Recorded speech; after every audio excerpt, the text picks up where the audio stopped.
আচ্ছা, তুমি যে চাকরির ইন্টারভিউটা দিতে এসেছো, জানো কি সেটার কাজ কি? জানি, দিনরাত পড়াশোনা করে নিজের মস্তিষ্কটাকে ঘষে মেজে 5বার পরীক্ষা দিয়ে উত্তীর্ণ হওয়ার পর 8 পাস নেতার পা চাটতে হবে। তুমি এরকম নেগেটিভ উত্তর দিচ্ছ কেন?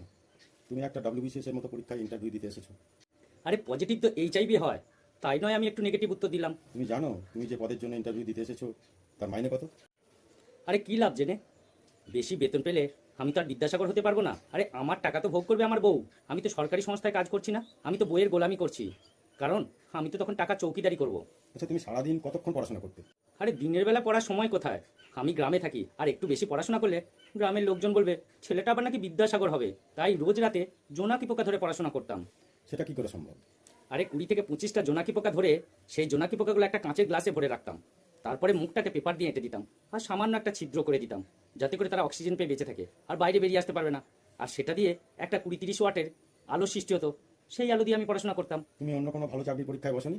বসেছিলাম স্কুল সার্ভিস কমিশনে। চাকরিটা পাওনি তো? পেয়েছিলাম রাস্তায়।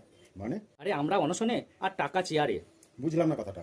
আরে পাশ করার পরে আমাদের চাকরিগুলো সরকার 5 টাকা কিলো দরে টিন ভাঙার কাছে বিক্রি করে দিয়েছে, মানে ওই মূর্খ ছেলেদের কাছে। আচ্ছা, তুমি তো সায়েন্স নিয়ে পড়াশোনা করেছো, কখনো ডাক্তারি পরীক্ষায় বসনি?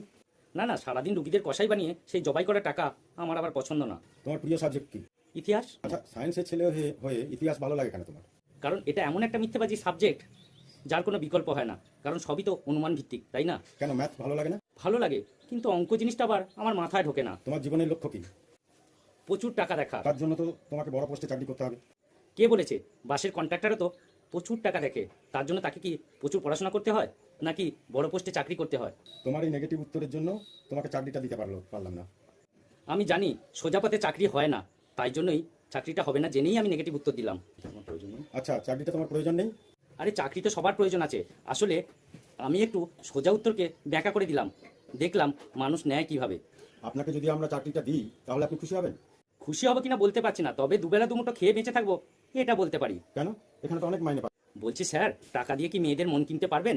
মেয়েরা হলো সমুদ্রের মতো, কখনো এদের পেট ভরে না। আরে আগেই তো বলেছি আমি তো টাকা চৌকিদারি করব, আসল টাকার মালিক তো আমার বউ। তো বন্ধুরা, আজকে ভিডিওটা এখানেই শেষ করলাম। ভিডিওটা ভালো লাগলে লাইক করো, কমেন্ট করে শেয়ার করো, আর হ্যাঁ, চ্যানেলটা সাবস্ক্রাইব করতে ভুলো না।